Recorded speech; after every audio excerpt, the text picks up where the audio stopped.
Solutions Series workshop for the Washington County Chamber of Commerce. We're delighted to have you here. Thank you again for joining us. It seems like it's been a while since we've gotten together, so I'm happy to have you. And happy to have our sponsor for the 2023 Small Business Solutions Series with us here today, Jake Mead with Mead Agency and Associates, a diamond level leading investor. Jake, would you like to say a few things about Mead Agency and Associates? Sure. We specialize in basically, if you can touch it, we can insure it. From home, auto, life to large business, small business, that random school bus I have that is also a tattoo parlor, to a 60,000 square foot church. We literally, if you can touch it, we can insure it, because life is better under our roof. Because we know when you are protected with our agency, you'll be free to pursue and enjoy the dreams you work so hard to achieve. You can contact my award-winning team today at insureyourdreams.com. Jake, thank you so much, and thank you for your investment and support of the Washington County Chamber of Commerce, as well as the Small Business Solutions Series workshops. We are very excited. We are on the cutting edge, we believe, of bringing to you information about AI, and I have to look at my notebook because I always get this mixed up. ChatGPT, and with us today we have also someone on the edge of technology and on the edge of AI. Matt Rouse with Hook SEO comes to us from Canada. We are so happy to have you back in our world here, Matt. And Matt, I'm going to turn it over to you and let you take it away. Thanks. So I'm Matt Rouse. We're actually just finishing up the process of changing the name of our company from Hook SEO to Hook Digital Marketing. And I also run Hook Digital Marketing Canada. So we have two companies now. One of the kind of biggest shifts in technology, obviously, is AI. And I know it seemingly came out of nowhere. But just to give you kind of an idea of why it kind of came out of nowhere, is that essentially 4 things happened at the same time.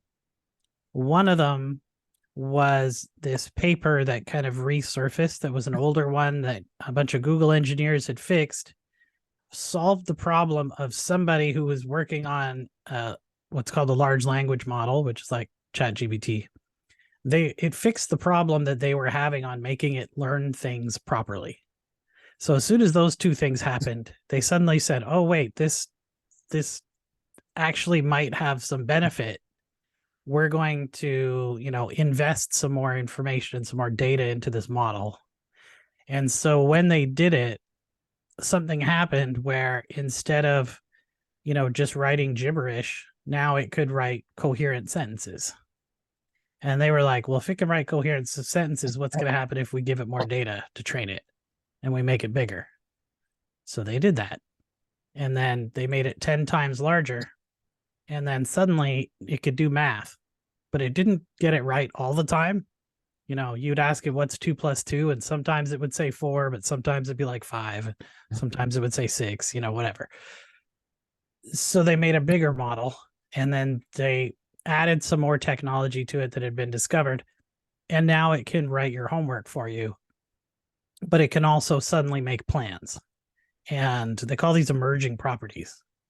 They don't know what the emerging property is going to be until they make the bigger version. So they don't know what other capabilities are going to come out of it.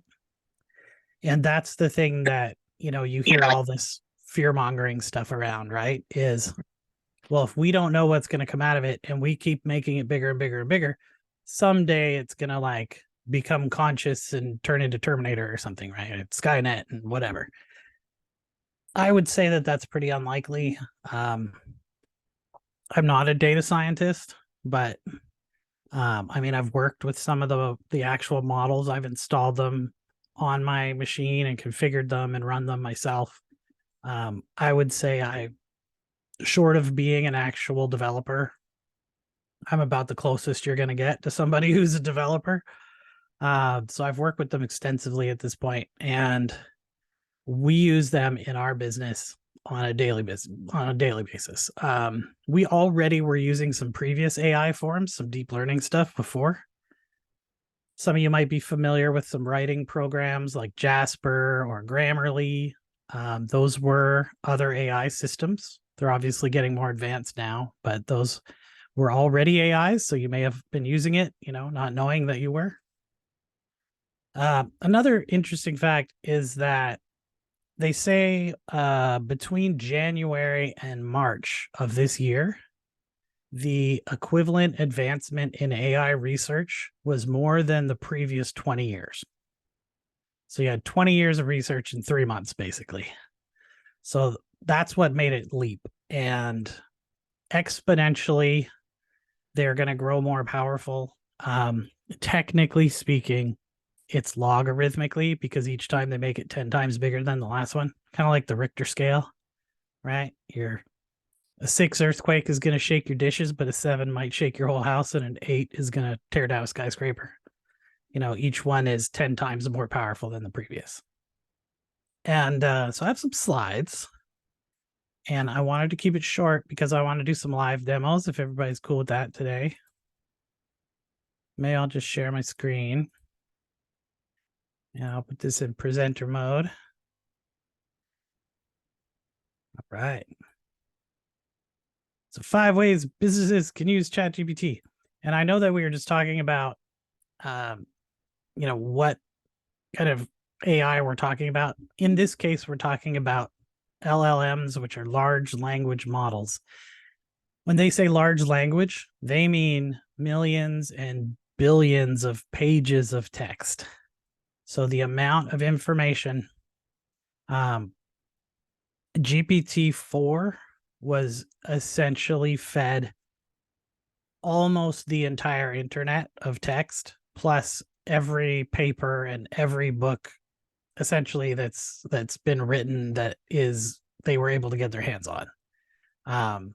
They have made a web spider now that goes out because it's just going to try and get the whole internet instead of just what they were available to, because they need that much text to train the more powerful model. And they're also going to start doing what's called multimodal, which we'll talk about soon. And multimodal just means that it can do more than text. It could do images, it could do video, it could do sound, that kind of thing. So what's the difference? So GPT-3 is the old one from way back last November, less than a year ago, that nobody uses anymore, and it's not even available. 3.5 was essentially twice the power of 3. It's not twice the size of model, but I don't want to get too much into the weeds on it. You could use larger context, meaning you could put in more information, but also that it could remember more information and more conversations that it can reference. They call it 3.5 Turbo because they made it considerably faster. Thank you, Microsoft. And they have an API, which means that you can connect it to other software. Sorry, excuse me. All right, so GPT-4 is 10 times larger. You could use more context. It is now officially multimodal. If you are a plus paying member of ChatGPT, then you will be getting access to their DALL-E 3 image model. That's going to come out. It's been rolled out to some users in the United States, but not everyone yet. And it should be rolled out over the next 2 weeks. It also comes with image analysis. So not just creating images, but identifying images. And I think one of the interesting things there is I saw a bunch of tests done by Wharton University that they had posted this morning, showing the images that they either generated from another program or they took the photos themselves and tried to find things that were not in the training data so they could show it and see if it could identify them. And, in 95% of the cases, it was able to identify what the pictures were. So you can also do data analysis. I think they call it advanced data analytics now or something. They changed the name of it, so now it's confusing. But you also get plugins, which can plug it into other software, and it also has an API. It costs $20 a month. if you are a person who does business and you have any kind of task that is repetitive or text based, I would say you should pay the $20 a month and just mess around with it. Because if you don't like it, 2 months from now, just cancel it, right? It's not like a contract or something. But if you're not, learning how to use it, then I think it's going to make it more difficult down the road. However, there is like Microsoft Copilot is being rolled out, which is essentially GPT-4 in your Microsoft Office. There's also, Google's Bard rollout, and Gemini is coming down the road. That's going to be built into your, if you use the Gmail Office suite. We use a program called Zoho. Zoho has Zia, which is a private model that's already being built. That's kind of similar to GPT-3, but the new one's going to be out, I think, in about 3 months. But let's get to what you use it for. And so I've made a short list here. So I wanted to have the 5 things that we promised that you use GPT for, but then I got some bonus tips that I think are going to be pretty cool. And I think we can do a little, I'll just kind of shrink this down, and then we'll do some live testing. So we're going to do some ideation. So Jacob, you're the sponsor. So let's say you are not a captive agent, right? You are I'm captive. Oh, you are which company do you work with? American Family Insurance. American Family. All right, let's talk about it. Let's say I am Jacob, and I am an American Family agent in Hillsboro, Oregon. I'll just put Hillsboro. I don't know if you're outside the area. I would like to get 5 ideas to market my business that have nothing to do with digital marketing or social media.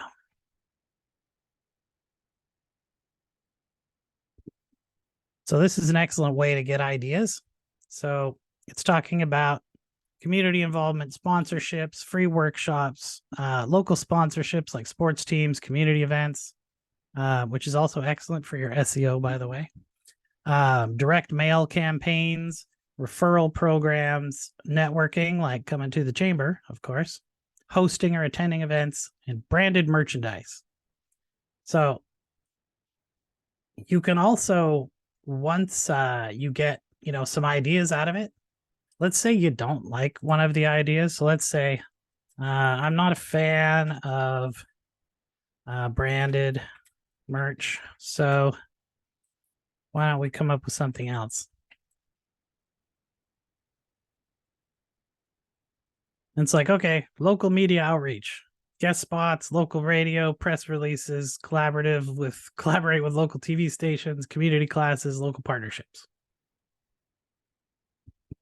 And you have to remember that these systems have basically read everything. So the knowledge is in there. You just got to kind of coax it out. And if you think about the way that you talk to them, my strategy is you want to speak to it like it's essentially a child, maybe like a tween-aged, 10 to 12-year-old child, but you want to use expert level terminology. So you have to be like, okay, now we're going to try and do this. But then you want to use like, if I'm going to use something like I'm going to translate something, I'm going to say, okay, hey, let's translate this, but I want you to convert it to regional United States Spanish and use the proper colloquialisms.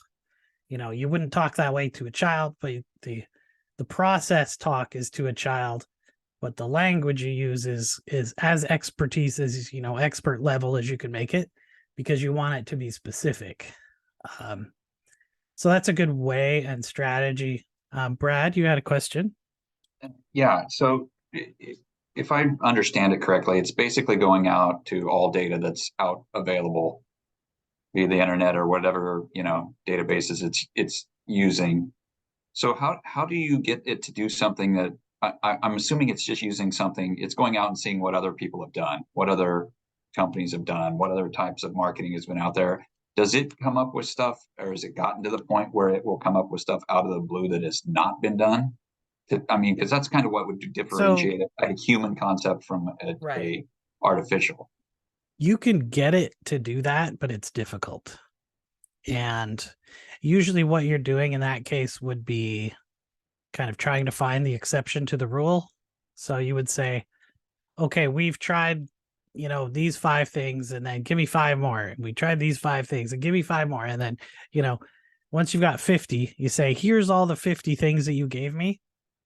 I want something to do with XYZ, but is not one of the 50 things you've already given me. Right. And then it can sort of ideate.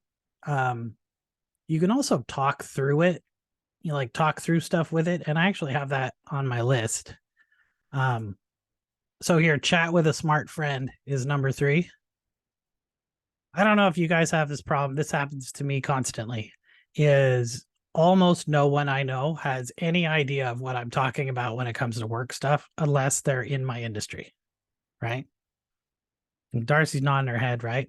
So it's hard to talk to somebody who doesn't speak realtor about real estate, right? And so having somebody who's your smart friend, right? You can just go, okay, let's talk about, how about property management? So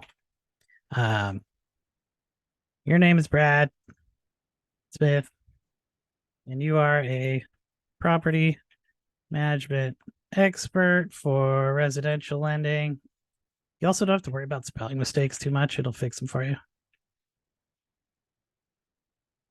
I want to have a discussion around the best way to acquire more properties by leveraging our existing real estate. I'm just making up a situation, right? And so, right, it's going to say, okay, well, here's equity assessment, evaluate your properties, find the difference, find if you have significant equity to leverage, refinancing, equity lines of credit, cross collateralization, right? And then you can just pick one. You can say, okay, well, maybe, and I'm not saying that you wouldn't know this, but I'm saying, well, maybe you go, okay, well, let's talk about number 4. What is cross collateralization? How would I start that process? Who would be involved in this? Do I need to talk to my insurance agent? Do I need to talk to my bank? Do I need to talk to my lender? And you can have those kind of back and forth conversations in the language that you understand, that you don't really have somebody else to talk to about. So a lot of times, you are kind of the lonely entrepreneur in some cases, right? Where you don't have anybody who to talk about, unless they're like a competitor or an employee. And if you want to talk about something like HR, you don't want to have the, should I lay off my staff conversation with your staff, right? So you want to have someone to talk to who's in your industry, understands what you're doing, and you can just give it the context, and it saves this. So you can come back to it over and over and over and talk about it more and more and more. Once you get to about 100,000 words, it's going to start to forget the stuff that you said at the beginning. So, you can't have an endless conversation, but a good trick for that, if you do manage to get to the limit, is take all the text that was in there, copy it, paste it into a document, and then start a new chat with the document and tell it to summarize it. And then you could carry on. So let's do, sorry, excuse me. Writing and communication assistance.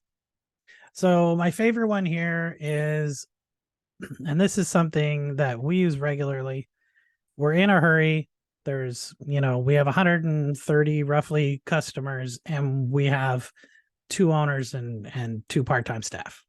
So there's more of them than there are of us. We really need to communicate efficiently, but we also don't want to, we don't want to sound like, oh, here's a 2-word response to your email kind of thing. So a good example would be something like, let's say, okay, I call mine GPT. Hi, GPT. I forgot to bill a client for 2 months, but it was 6 months ago. And I have been billing them for the 4 months since then. I want to see if they will be willing to pay the back invoices, but I want to be apologetic about it. Can you write it for me? Their name is Deanna Palm, and my name, or my company, is Hook DM. So it's going to draft it for me. It's going to say, first and foremost, I want to extend my sincerest apologies for an oversight that recently came to my attention. Right. So it's going to give you a basis for the email that you don't have to write. You always want to proofread it. Right. Like, I like to say the more important it is that your writing is accurate, the more attention you want to put on proofreading. So I mentioned that we have 2 part-time staff. One of my 2 part-time staff is a writer. And I would say about 75% of her job is proofreading. Proofreading, not necessarily emails, but it's proofreading blog posts or articles or editing content that we create with the AI and making it more human, right? Adding in the little touches that the machine's not good at, that kind of stuff. And you also probably never want to take the first draft, right? Like if I read this and I was like, okay, I don't want to say understanding, challenges in budgeting. I could just say, can we reword the part about understanding challenges in budgeting and say something more like, we are happy you are a loyal customer. That's going to rewrite my email and put that information in.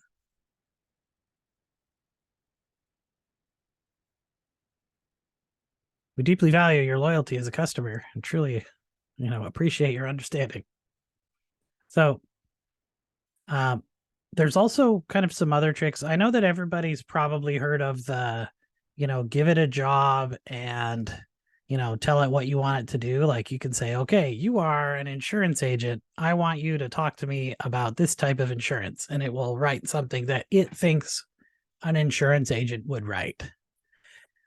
But if you kind of massage it like it's a person, it seems to give you a better result. There was a study done. I'm not really that sure on how accurate the results are because it's kind of fuzzy how you determine, which creative writing is better than which other creative writing. But they said that the writing was more creative and more accurate when you kind of encourage the system to write better, which also is weird because you know that you're dealing with an AI and not a person.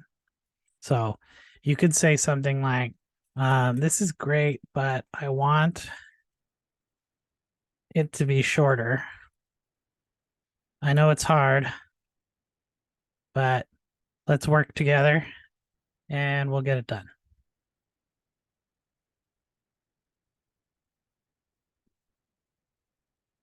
Now it says, Dear Deanna, I hope you're well. I recently discovered an oversight on our part where we missed billing for 2 months about 6 months ago. I apologize for the error and the inconvenience. We truly value your loyalty to Hook DM. Please let me know if you'd like to address the missed invoices. I'm here to work with you for a solution. So it reduced the size of it, right? I mean, obviously, you're going to need to work with it. And it's easier in a real situation when you're not me trying to make it up on the spot kind of thing. But that's another thing that you can do is write difficult emails. The other thing is someone I know uses this all the time, who I've chatted with about it. They want to write to the customer, hey, this is, stop being an a-hole. I can't believe you're doing this, that kind of thing. And they put it in and they say, rewrite this, but instead flip it around. So I'm being nice, but get this point across. And it will rewrite their flippant email into something nice for the customer.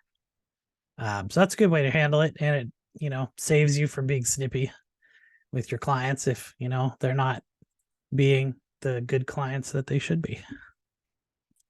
Content repurposing for marketing. I mean, you could do it for other reasons, but I mean, no, I have a marketing agency, so we use it for marketing. I would say, let me just grab like a blog or something. How about, this is one. This company makes really nice chairs, by the way. They're a client of ours. They make the best Adirondack chair. And their website is thebestadirondackchair.com. Okay, so I'm going to take a blog. This one is about, can you be nude in your own backyard? I don't want to shock you, but I came up with the idea for this article. So what I'm going to do here is I'm going to start a new chat. And you notice I'm using GPT-4, which is the paid version, because as I said before, it's 10 times smarter than the other one. So if you're using 3.5 and you're not getting the results you want, it might be because the AI model is not smart enough for what you're trying to do. And I know that most people don't know the difference between 3.5 and 4, but that's what the difference is. It's that much smarter. It's not just the plugins and stuff. I'm going to paste in a blog. Can you summarize it into a LinkedIn post in professional language, but skip the emojis? It likes to use emojis on LinkedIn for some reason. If you see like somebody's LinkedIn post that has 20 emojis in it, they totally use an AI to write it. All right. So it's going to write my LinkedIn post now. It says, consider soaking up the sun in the buff in your own garden this summer. Before you do, it's essential to be familiar with your state's nudity laws. And then there's a few bullet points. And then it has a little kind of remember, each one's different, yada, yada. Then you can say, I think that's too long. That's going to shorten it.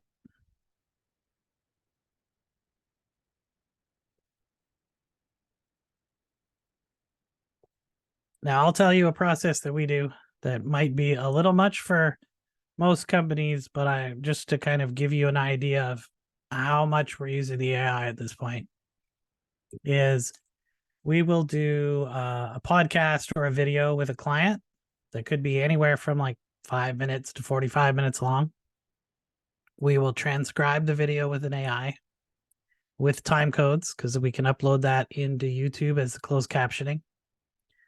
We use the AI system to translate it into other languages, and we upload those into YouTube so that if somebody wants to watch the video but read it in Spanish, then they can get the Spanish closed captioning, or French if it's Canada. Also, once we've done you should use like a real translator, by the way, if it's important, because it sometimes it's not quite right, but it's a hell of a lot better than Google Translate. So once we have the transcript, then we can be like, I want you to, we'll put that into GPT-4 and we'll say, can you give me the 3 key takeaways from this video? And it'll give us those 3 key takeaways. And then we'll say, using the transcript and these 3 takeaways, write a blog post about number 1. Write a blog post about number 2. Write a blog post about number 3. So now we have 3 transcripts, a video, and 3 blogs. Then for each blog, we'll say, can you create 3 social media posts from this blog? And so there's our LinkedIn posts. We can convert them to Facebook or whatever we need to. We can also, we take that video that we used, we upload it into another AI program that's called GetMunch. And there's a few different ones, but GetMunch is the one that we use. GetMunch automatically looks through the transcript of the video, determines which are the important bits, cuts the video into vertical videos, also gives us hashtags, description, and a tweet to go with it. And it'll give us usually 10 to 12 vertical videos from that single video we made. So now we got a dozen videos. We got a Twitter post. We have 9 social media posts, 3 blogs, and all that goes with our video. And all we've done is create the first video. And we're using the AI to repurpose every other piece of content. Now there's other stuff we can do from there, I don't want to get too down in the weeds about it, but this is the way that we can generate sometimes hundreds of pieces of content from one single video or one single article, or it could be, it could be a study, something like that. And that's the way that we could do it with the limited staff that we have. So if we go back to our thing here, industry research. Now, industry research is, most of you are probably going to be fairly familiar with your ability to call the chamber and ask them a question about your industry. If it comes to licensing or signage or something like that, how do I connect with the city? How do I connect with the county? Those kind of things, they can usually point you in the right direction.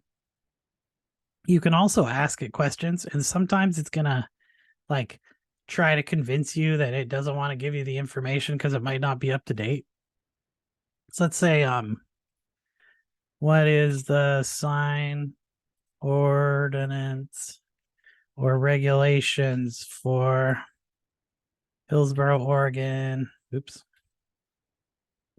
If I want to put small real estate sized signs for my carpet cleaning business on the side of the road.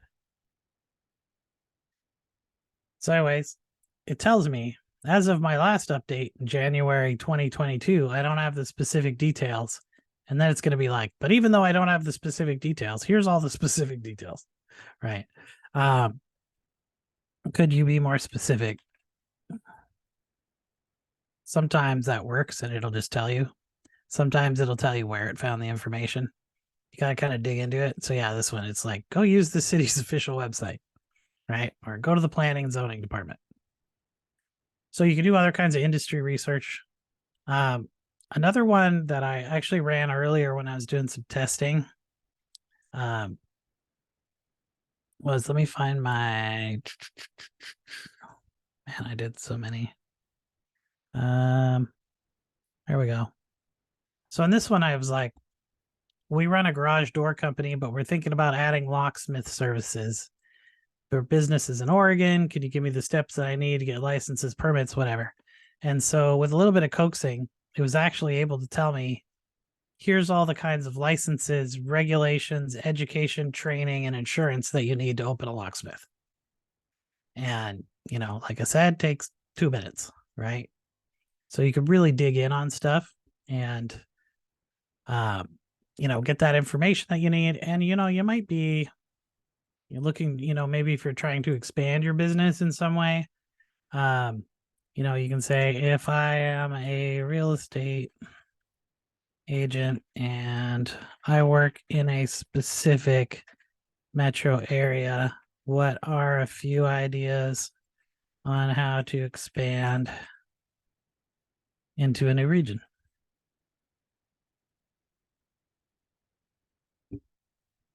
And so it's going to say, oh, it requires planning, blah, blah, blah, blah. It's going to tell you to do market research, look for real estate trends, competitor analysis, yada, yada, yada. So you can put that information in. And then you can say, okay, maybe I don't know anything about competitor analysis. How would I do a competitor analysis on a neighboring area for real estate? Oh, sorry, it's not done the last one yet. Wow, it's got lots of ideas. You should type that in, Darcy, and see what it tells you. Okay, so yeah, I'm gonna ask it to be more specific about one thing. And all right, so it's like, okay, here's how you do competitor analysis when you're gonna move to another area. Identify your customers, gather data, do listings. And Deanna, how much time do you think I have left? Because I got a couple extras on here we can talk about. We're going to go right up to 11, but probably if you want to leave a little bit of time for Q&A, that'd be great. All right. So let's get into a couple more advanced things you can do with GPT-4. Talk to your data is one of my favorite things to do, because it has always annoyed the crap out of me that I have to do all this farting around to do data analysis, and my industry has a crap load of data. So what you do is you turn on advanced data analytics, which is this one here. If you don't have these options and you're a paid user, you can go down to your settings and it's under beta features and you have to turn them on with these little switches. But once you have it turned on, I'm going to turn it on data analyst and this little plus sign shows up right here where you can attach files. So I'm going to hit attach file. Now I have downloaded a file in advance. This is the leading investor brochure from the chamber. And all right, so I've uploaded it and I'm going to say, can you summarize this document? Of course. So the way that advanced data analysis works is you can pop this little box open. It actually writes a piece of software in Python on the fly to accomplish the task that you've asked it to do. So it uses the Python programming language, extracts the text, does an analysis on it, puts that into the AI, and then it reads back that, you know, here's the information, but it says it can't give a meaningful summary because there's a lot of symbols and stuff in it. And then it tries a different method and it's like, oh, I figured it out. Here's the investment and sponsorship opportunities for the chamber. Now, if you have something like a Google Analytics file, you know, a PDF that's, you know, 30 pages of information, maybe it's a study, whatever it is, right? You can put it in and you can analyze it. And then you can have a conversation with the AI about the content of the document. So I could say something like, what are the top 3 advantages to being a sponsor? And now it may not always get it right because sometimes PDF programs, like when you put images and stuff in, sometimes PDFs can be a little hokey, but it should give us something reasonably good here. So, okay, it talks about events, recognition, exposure, and benefits. So program sponsorship exposure, exposure to other chamber members, talks about recognition of your name, logos provided, registration tables, spotlight at council events. You get on the web page, you can be in the promotional materials and the emails. You get it at an affordable price. You get associated with vital business resources, high return on investment with the association, yada, yada, yada. And you could question it about these things. And as long as the data is in the document, it will provide those. And it doesn't matter if it is a PDF or an Excel spreadsheet or whatever it is, as long as it's a format that it allows you to upload, then you can take that data and you can have a conversation with it. So this is one that actually came up the other day. Somebody asked me about. They said, I got a PDF full of leads and I need to get it into Excel. And they're like, I can't copy and paste it because the formatting doesn't work. So what I've done is I made a sample lead document. And I'm going to say, hi, GPT, can you convert this list of leads into a CSV file that I can export into, or I can import into Excel. So it's going to take my list of leads and look at the format, and then it's going to try and convert it for me.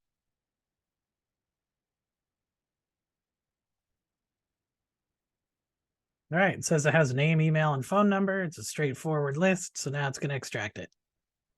And then you can always peek at the work if you really want to see all the code. And there we go. Here's my result. And I can download my CSV file that it's created for me. You might have to say keep this file if your browser is on safe mode. Let's open it and see what it has. There we go. There's my name, email, and phone number of all my leads. Looks like it had a little thing where the page is, so I might have to sort that and clean it. But you could always ask the AI to do that for you too. But yeah, for the most part, I got it right. Now, the other thing is you could talk to the document, right? Because you've already uploaded it. I could say, can you tell me all the leads with the last name Smith? I don't know if there's any in there. I probably should have looked first. Oh, there we go. Emily Smith, Jane Smith, Michael Smith, Laura Smith. And it gives me their contact information. Then, of course, you could also say, okay, well, I like data, so make this data into a text document for me.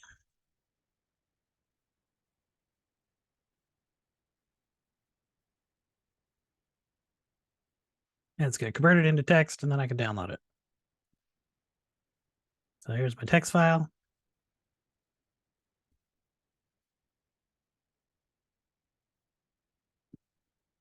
And there they are. So now I got my leads in a text file. And then I think converting files, we already went over. Talk to your data, we went over. Writing Office app scripts and formulas. I didn't really know what to call this. I probably should have pasted it into the AI and asked it to tell me something more, like it give me a better title. But for that, and I know probably everyone here has banged their head against the screen trying to Google the correct formula for Excel to do something.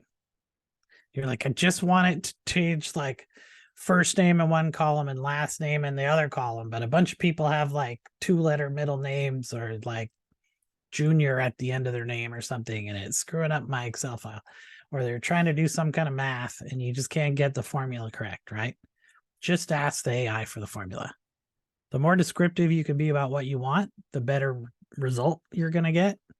But another thing that you can do is if it doesn't work, like you tell it to do something and it sort of works, but it's not quite right, just say that, right? You can say, well, this works, but it gives me, you know, this and this and this. And what I actually wanted was just this and this. And it'll rewrite the formula for you. It will also write scripting for things like Google Docs. So you could have it, you know, take all the data, do some kind of data manipulation to it that you need, whatever that is, and take that and then put it into another spreadsheet for you. So it could like create a new spreadsheet, put these lines into it. And that might be something like, you know, give me everybody whose phone number starts with 902 or, you know, 604, whatever it is, and put that into another sheet and then label the sheet people in area code 604. And so it will write you a script that'll do that to your Google Docs. You just paste it into the script. It'll even tell you where to paste the script. So it kind of makes you like a junior software developer. And that's kind of like the last one I want to talk about was coding and automation. It is not difficult to work on code if you have a little bit of developer knowledge. You don't need a whole lot, or you can, depending upon what it is, if it's just like a website or something, you can probably have it help you. I think one of the things that comes up fairly often for people is something's broken on their website or their Shopify store or, you know, who knows, their WordPress site, and you don't know how to fix it, right? So you could just put that information into the system, even if it's code, right? And you can say, can you, you know, check this code for me and, you know, see if there's any bugs in it. You can also ask it to write code. So let's, can you write a short script that will create a website form, and when I click the button, it will turn the page green. So now it's going to write HTML. It knows that it can't do it all in one language. So it's like, I'm going to write you an HTML file and I'm going to write you a JavaScript file. And then when you click the button, it's going to use JavaScript to change the color of the background of the page to green. There's also a million different ways that your website can break. And I know this because everybody calls me about their broken website every day. I can't believe some of the stuff I've seen that people have custom coded in that's just like the worst garbage code in the world that breaks everything. And you can take a piece of code from something, you can paste it in, and you can say, what does this code do? So like an example would be, let me think of something people do in WordPress. Custom code to change the fav icon. All right, I'm gonna get some code for it. All right, I'm just gonna grab this code as an example. I'm gonna say, can you tell me what this code does? Paste the code in. And it's gonna be, it tells me this is an external resource. Shortcut icon determines the relationship between the linked resource, blah, blah, blah, blah, blah. And the fav icon is the small icon that appears next to the website's title in the browser tabs and bookmarks. So I just pasted any line of code off of a website and it's able to tell me what it does and break down each part of the code and tell me what each section of that code does. But it can also do this with thousands of lines of code. It doesn't have to be one, right? It could be any amount. I know most people here are not coders, but I'm just saying, if you run into that kind of problem and you need to work on it, or you want to try and automate something, a good example would be some kind of marketing automation. So you can say, hello, GPT, I want to automate when a customer fills out a Google form, then the information gets emailed to me. Gets emailed to me. Also is added to a Google Sheet. And then the information on the Google Sheet is, actually, let's just do the first two. How would I do this?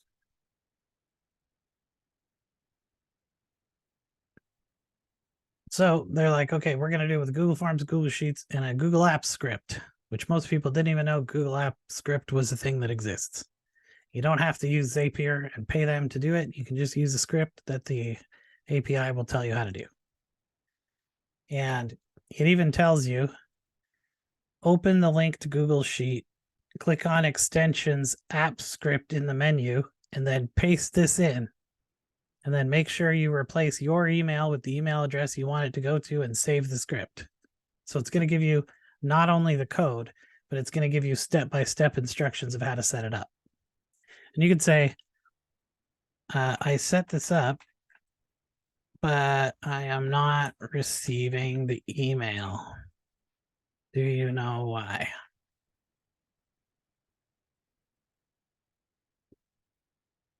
It's like, check for permissions. Probably it's going to say, look at the log. So it tells you how to view the log for the script to see what went wrong. Maybe you've sent too many emails or you're over your quota, right? So it will help you troubleshoot.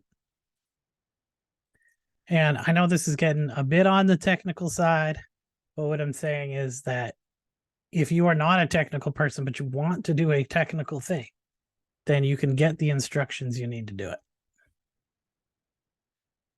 Let me see. I think we're just about out of time, so maybe we'll take a couple questions if some people have questions for me.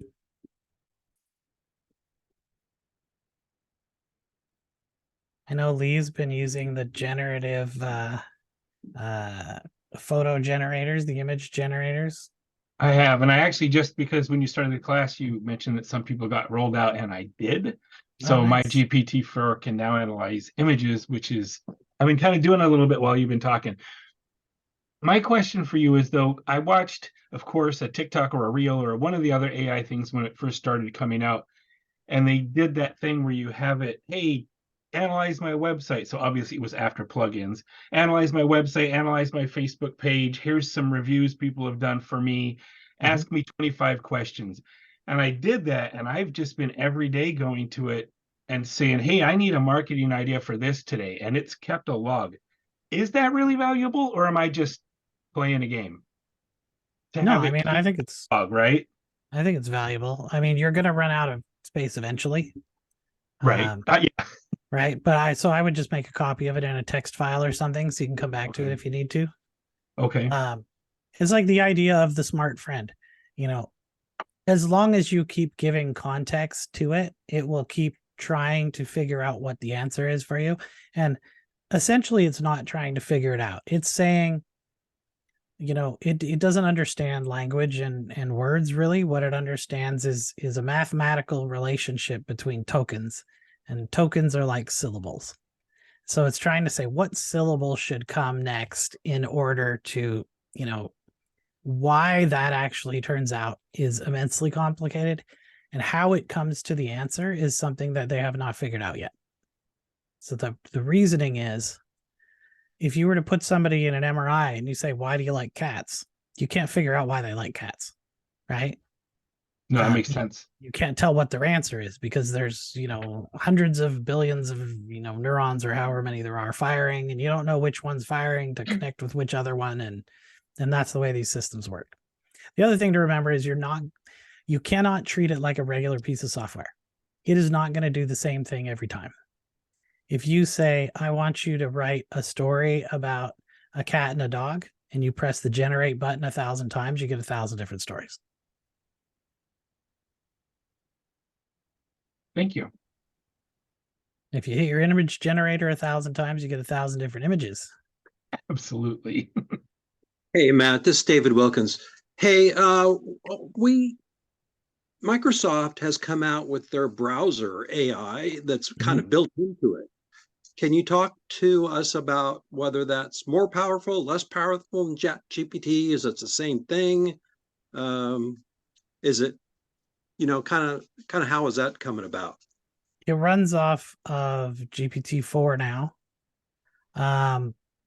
It doesn't have the same kind of context and output capabilities, but it does have the ability to match with their search data. And you'll see that because you get like the little numbers next to it, and it tells you where it got the data from. So I kind of use that for a different purpose, right? If I'm trying to find something that has information where I need to reference where the information came from and I need to be able to go verify it, then I'll use that. And then a lot of times what I'll do is I'll take what was said there and I'll put it into GPT-4 directly. And then I'll say, okay, I want to use this information in the article I'm trying to write, and it'll help me, you know, integrate that information. Also, you don't have the upload data features. You don't have the plugins, you know, for other systems.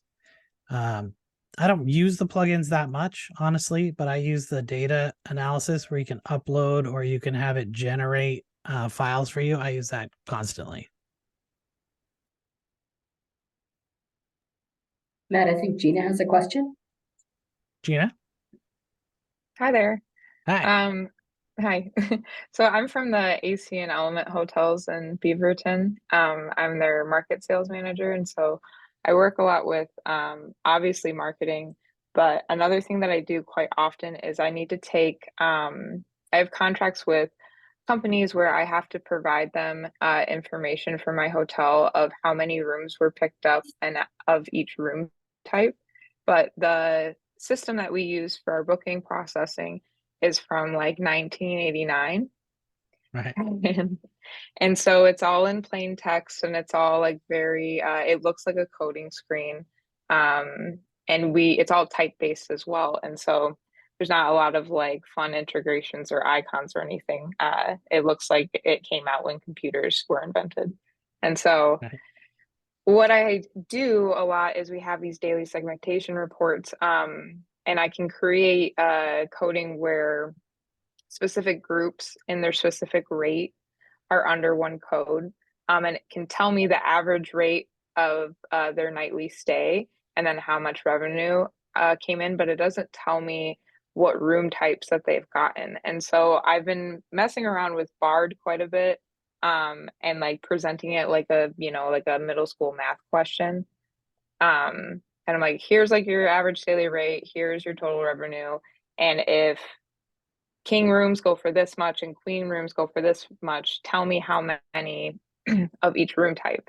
I find that a lot of the time it is wrong, and I always have to Right. double check its math. Like you said this like way at the beginning.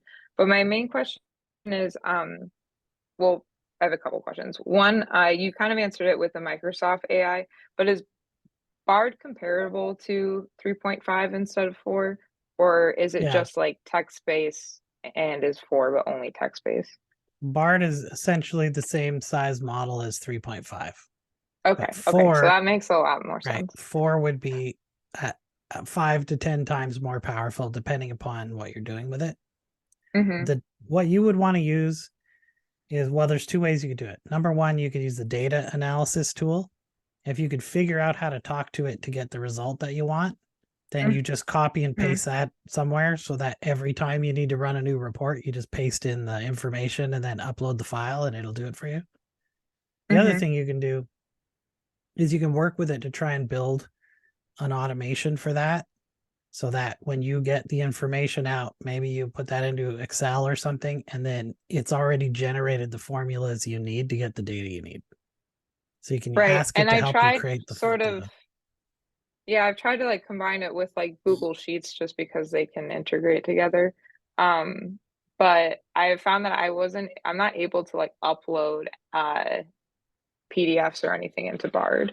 But I guess, is there a way to like fact check it, or because I've like told it it's wrong. I'm like, wait, that's not right. And then it's like, oh, I'm sorry, this is the right answer. And it does that a lot with even like marketing questions. Like if I'm asking about like events that are occurring in the local area, it will give me like an event that happened like 5 years ago, or like an event that's like not even happening in Oregon, it's happening somewhere else. And it will give Yeah. me the links, but it just always seems to be wrong. And so it's always been like creating more problems than solutions for me. Well, Bard is not smart enough to do those things yet. Okay. It's always gonna hallucinate a bit. It's gonna not know the difference between some things. You can ask it, like, sometimes you can say, I want you to work in a step-by-step process, have it run through the information, give you the result, and just automatically say, I need you to also double check this result, just every single time you put anything into it, and that may give you a better result. And you can do that in GPT as well. Sometimes in GPT, like if I'm translating, I'll say, I want you to translate this in from, US English into US Spanish. I want you to also convert colloquialisms and common sayings. And then once you've completed the translation, I want you to spot check 3 results, convert them back into English, ensure that they are correct. And if they are correct, then translate the rest of the document. And so I use that whole prompt. I know I have a few prompts that are just saved on like a Word doc, so I can just like place it in, and then I obviously have the pinned chats. But after this seminar, I think I'm just gonna get rid of Bard completely because I don't think it's up to the things I need it to do. So that was informative. Well, Yeah, I hope that helps. Thank you all very much. We have come to the end of our program. Matt, as always, a wealth of information. Truly appreciate your time. Want to again thank our Small Business Solutions Series workshop sponsor, Mead Agency and Associates. Thank you very much, Jake Mead. Appreciate it. And we'll be back here again next month, so be sure to watch your chamber calendar. Have a great day. Thank you so much. Thanks. Good to see everybody again. Wonderful to see you.